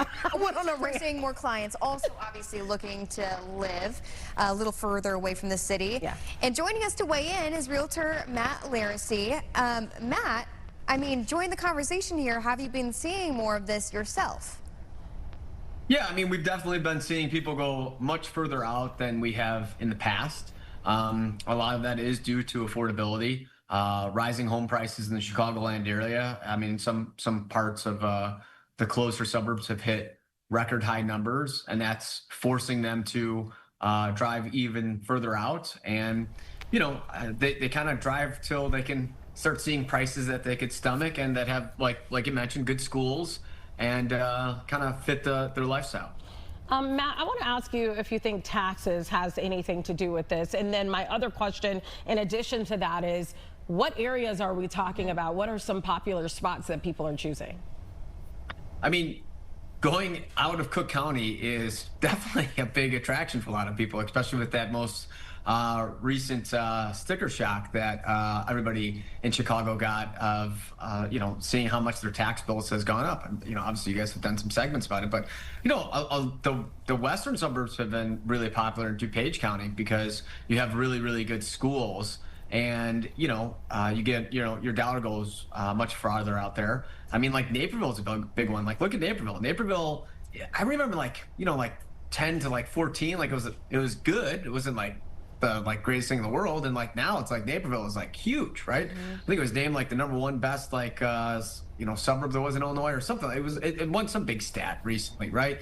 And that was one that was never ranked up there. And I think a lot of people have moved out there because, you have train access to get to the city if you want to, but you have really good schools, your taxes are more affordable, and your dollar goes farther. Plainfield, I'm thinking, Bartlett, I'm thinking, all of those are just growing and growing. What is the price difference? Like, what are we talking when people are finding these single-family homes way out further in the suburbs, say Plainfield, Naperville, rather than closer to the city? I mean, like, it's substantial, right? Like, if you can't get if you want to be like in the city, like the downtown markets, like Lincoln Park, I mean, you're not finding anything under $1.5 million, right? So then you go out to the suburbs, and then people will go out to let's say an Oak Brook or a LaGrange, because that's like a little bit closer to the city, right? And so now you're in like an 800 to like a 1.2 on like just a basic entry, and then people who are priced out of that will go to Downers or Darien, and now they're in like that 5 to 7 range, and then they go further out from that. And let's put them in like a Bolingbrook or a Naperville or something like that, and they want to be more in that 3 to 500 range. So it just essentially, you just get cheaper as you go further out, and a lot of people who aren't making a substantial amount of money need to kind of keep driving to be able to get to a budget that they can afford. How far are you seeing people willing to drive into the city just to have the home that they've always wanted for their family? I've seen people switch states, right? I see a lot of people going to Northwest Indiana right now, and it's mostly because of what you mentioned earlier, which is what the taxes are. I've never heard of anybody saying they want to move to Indiana from Chicago, like ever. And now, and like no shade, Indiana, right? no shade. Like, I'm not saying anything bad about anybody from Indiana. They get all upset about this, but I'm just saying, we're seeing people drive very, very far. And with people being more flexible with how many days they have to go into the office and things of that nature, it's, you take North Shore, for example, right? So the North Shore is extremely popular with wealthy individuals, and a lot of people want to live in the North Shore, but they can't afford it, so they just keep driving up that lake almost all the way till they get to Wisconsin. So it's, you're seeing more and more people go to Geneva. Barrington's a big one, right? Barrington's, it's, in my opinion, it's pretty far out there. And I remember that we would have a lot of clients that would want to buy in-towners, or they were downsizing, so they'd have to sell their place in Barrington to buy a place downtown. I'd be like, call me in 3 years when your place finally sells. And they would literally call me 3 years later, like, oh, we finally got a buyer, because it's such a tough market out there. Now it's like you put something up there, it sells in a day, and that's because buyers are traveling further out to get a bigger house to be in a good school. Yeah, and you end up in competition with other buyers depending on where you're looking to. Matt, I do want to ask you a question about properties in downtown specifically, but we do have to take a quick break, so stay with us and we'll be right back.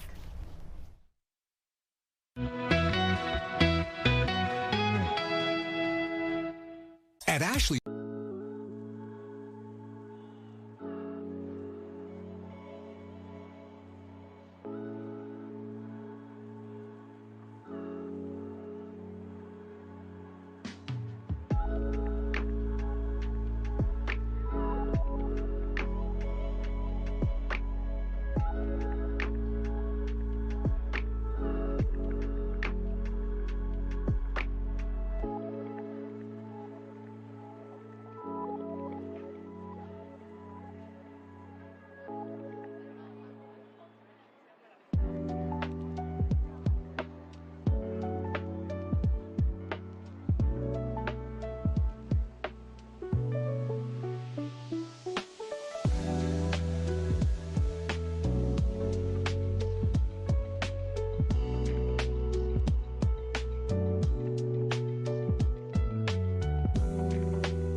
Welcome back to Chicago Now. We are talking to realtor Matt Alirisi about, the home buying market right now, and people are driving really far out to be able to get the home of their dreams. Maybe they want real good schools for their kids, want to be safe. Those are all factors.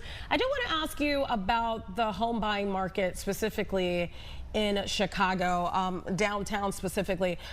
Are you seeing homes in places in downtown, condos, townhouses, etc., stay on the market a little longer? Are the prices holding? Are they dropping? What are you seeing?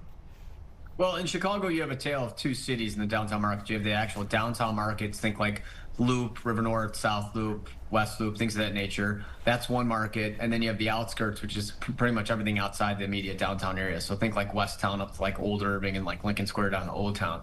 In the downtown proper markets, the prices are dropping. Inventory is up. And it is, well, inventory's up compared to other areas. It's actually down year over year. And it's a very difficult sell. Like downtown's like probably one that's toughest sells in the country right now. But the outskirts at the same time is probably one of the hottest markets I've seen in my career, if not the hottest. Can I ask you what you're hearing from people that are selling in downtown, and maybe the people that occasionally look in downtown, since it is a hard sell? What is the issue? What kind of why are they deciding to sell, and why is it that people aren't looking in downtown maybe like they used to? I mean, it's a very controversial subject and people get very upset about it, but all I can tell you is that like the number one reason people tell me why they're selling downtown is safety. It is what it is. It's just people just don't feel the same like they used to. They don't like management. They don't like the way the direction the city's going. So they're like, why am I going to spend all this money and then I'm getting taxed to death and my taxes aren't really giving me anything? It's not like my schools are great. It's not like the city has gotten safe in their way, and it's not like new businesses are like crushing moving in. So because of these reasons, they are selling their place. And at the same time, the people that are buying into those areas, there's just not like that big of a market for it right now, because the same people that would normally be buying that, there's no market for it, right? So like you look at high rises, for example, like probably 30 to 35% of buyers are empty nesters, in-towners, out-of-state buyers, and international buyers. Like that market's pretty much dead right now. A lot of those people just, I think the perception's way worse than reality. So I'll be on the record. I'm bullish on the city. I think the city's great. I'm a big proponent of the city, but I think a lot of people read these articles on the news, or they see that, a car drives through Burberry on Michigan Avenue, and they're like, listen, I'm not going to buy there. Like I could, pay 1/20th of the taxes and go get a mansion in Florida, and I could just retire there. So that's been affecting the marketplace. Yeah, well, hopefully city leaders are listening as they try to reach a deal on the budget, and not to mention if the Bears get out of town, that could cause a whole nother ripple effect of issues. Well, what I think people need to concentrate on is like bringing the city back to life, and the fact of like, we have to realize that cities run on money, and we need to attract the businesses. So what we should be doing is attracting businesses to come into the city that then produces money and jobs. And then you could take that money and do useful things with it. But as of right now, we've been pushing, businesses out of the city. And this is why, where prices are going down. I mean, you push something like a Citadel out, and like, what were they bringing? $200-300 million a year in taxes to the city, and we just let them go. And then you got a lot of buyers in there that can afford $3 to $10 million properties that then produce, hundreds of $1,000s a year for taxes, and we say we don't want them anymore because we politically don't agree with them. It's like, we got to push that stuff to the side and just realize that we need that money to help our city run. And we have to think about reinventing Michigan Avenue, right? I mean, I think it's still 39% vacant. I think I read a stat once that 65% of the sales tax revenue for Michigan, for our city, comes from Michigan Avenue, and it's sitting there 39% vacant. Like, why are we not putting pressure to fill those stores and recreate the Michigan experience to make more tourism come here? Because then we could generate more money, because then guess what happens? We'll have more money for the city. So we're not looking at the city as a business proponent. And that's what's pushing people to not want to live in the heart of the city anymore. And that's why prices are dropping, inventory's up, and demand is down. It's not rocket science. It's a very easy solution to fix. Like, listen, if you take 39% of Michigan Avenue and just put it down to 15% vacant, guess what? Like, more people will come here. Like, it's that simple. Yeah, we're not there yet, but hopefully maybe somebody's watching this show and they hear what you have to say, because so far we have not been trending in the right direction. Yeah, and then we hear, like you said, these companies leaving, and so then there's these corporate buildings that are open, and empty. and then they're changing.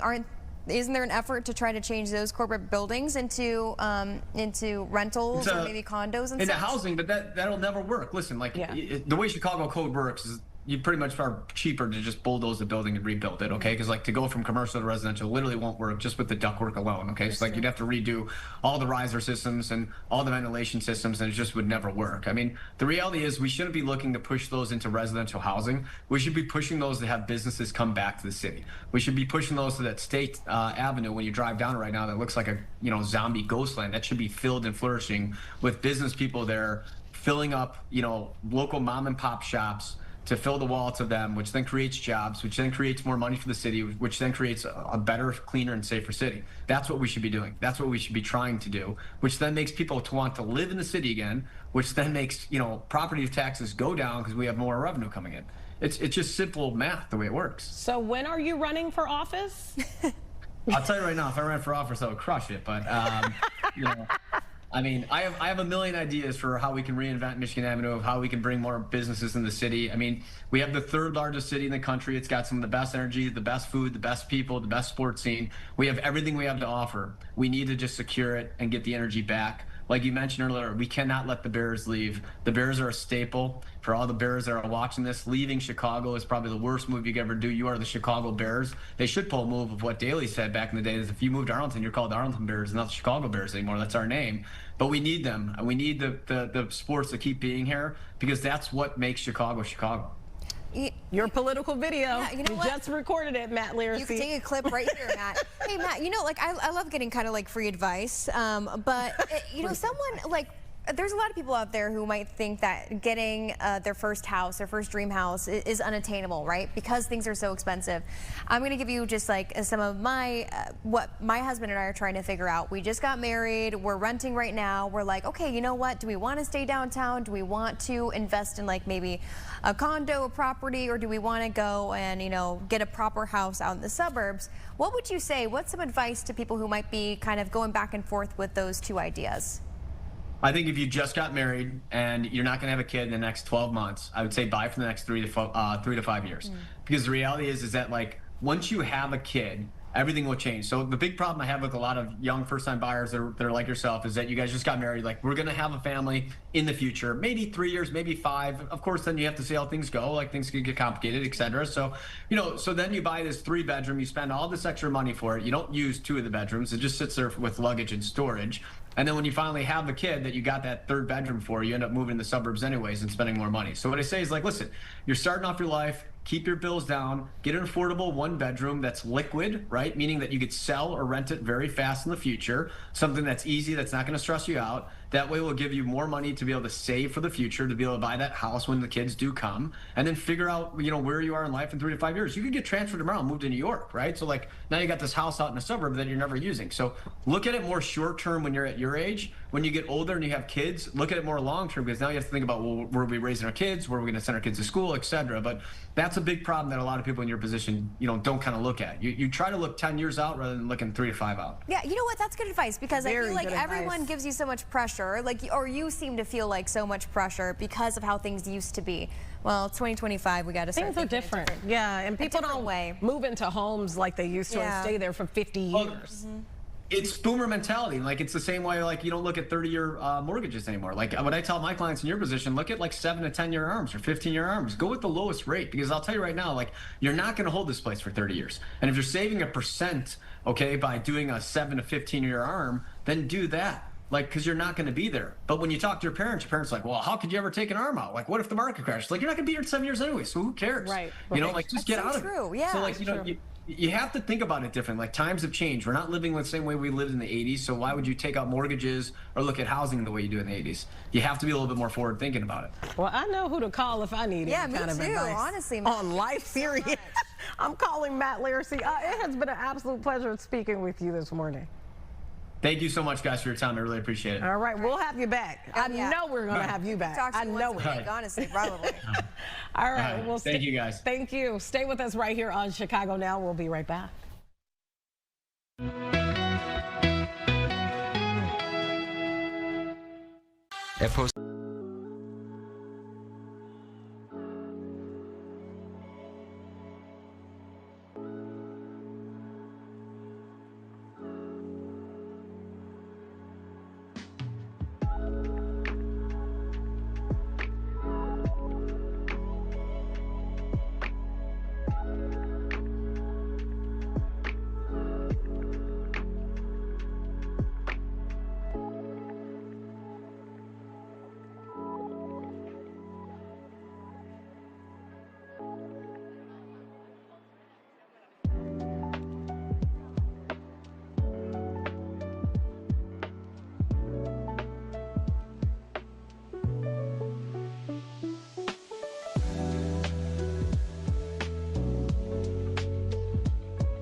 Welcome back to Chicago Now. We want to talk to a nonprofit right now who's raising money to help detained immigrants pay their bond so they can be released while their cases are pending. And joining us from Midwest Immigration Bond Fund is Alejandra Oliva, co-vice president on the Bond Fund's board. We thank you so much for your time. This is a very important issue. Tell us about your organization and how it was formed and how it actually works. We can't hear you. You may be muted. Thank you so much for having me. It's Sorry okay. about that. It happens all the time, actually. It's live TV. Welcome to our show. Again, I wanted you to tell us about your organization and really how it was formed and how it works. Yeah, so we have been around since 2020. We're fairly new, but we have been doing this work for 5 years. Basically, we raise money from the community, from all of you guys out there watching.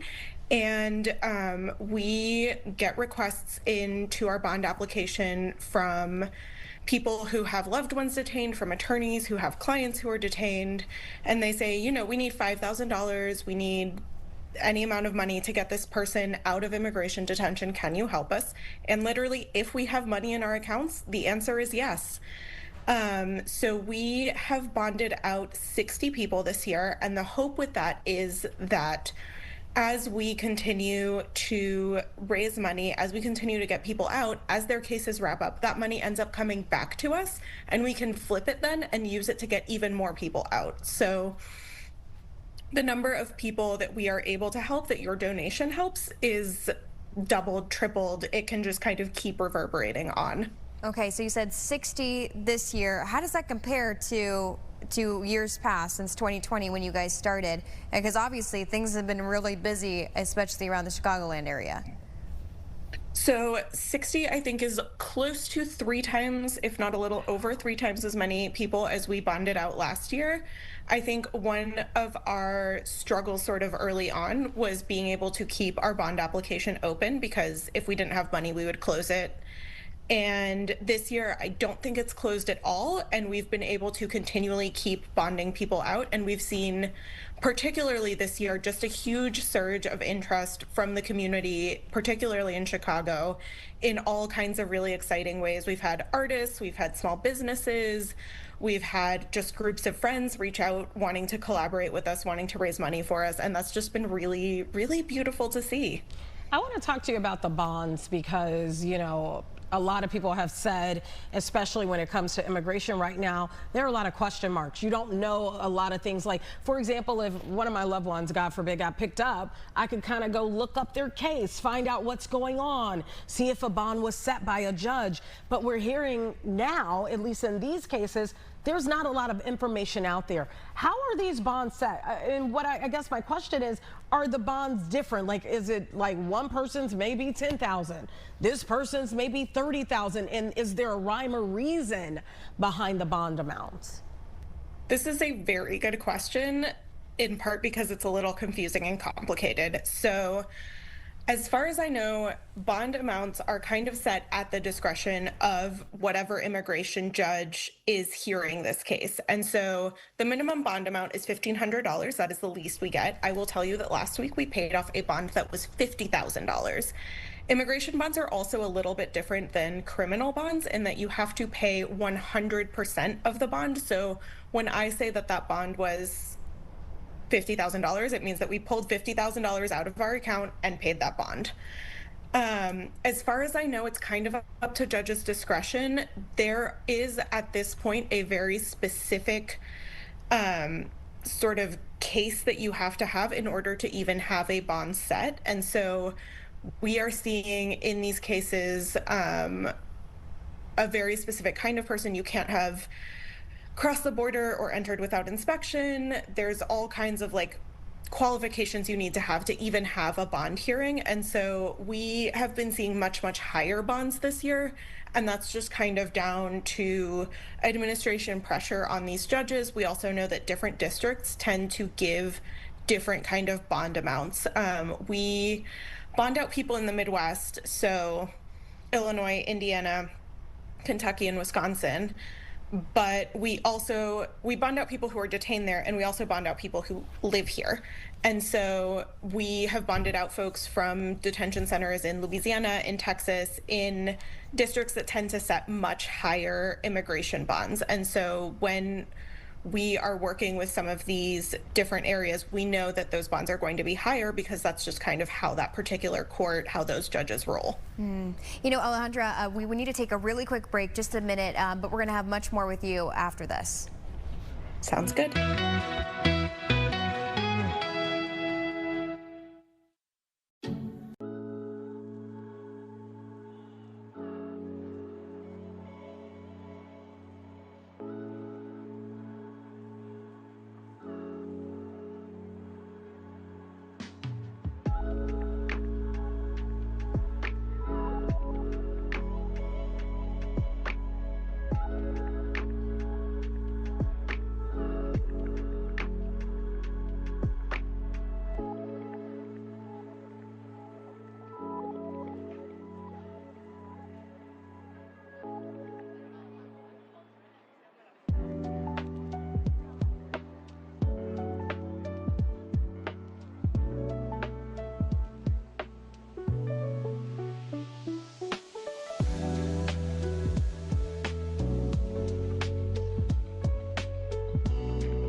Again, joining us from Midwest Immigration Bond Fund is Alejandra Oliva.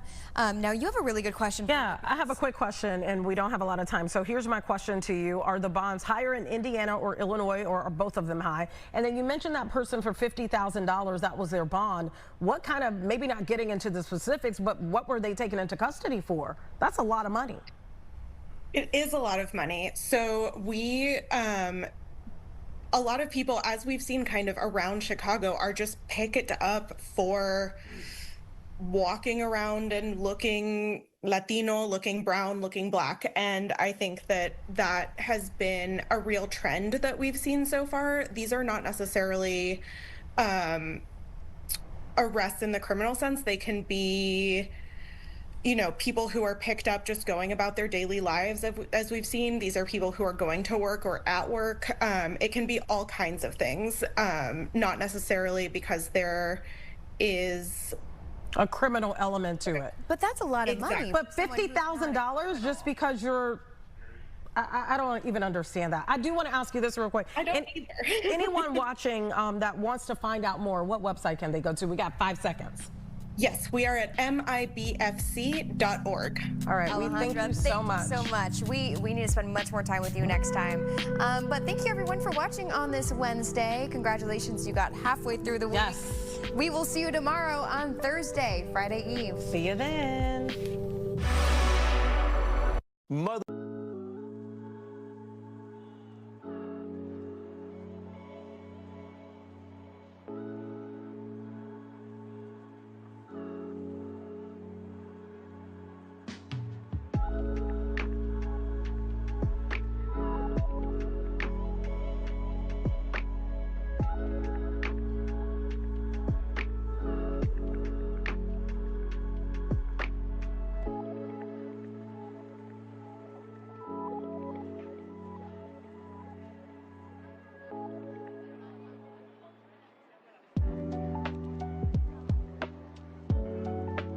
You'll have more time to go on vacation.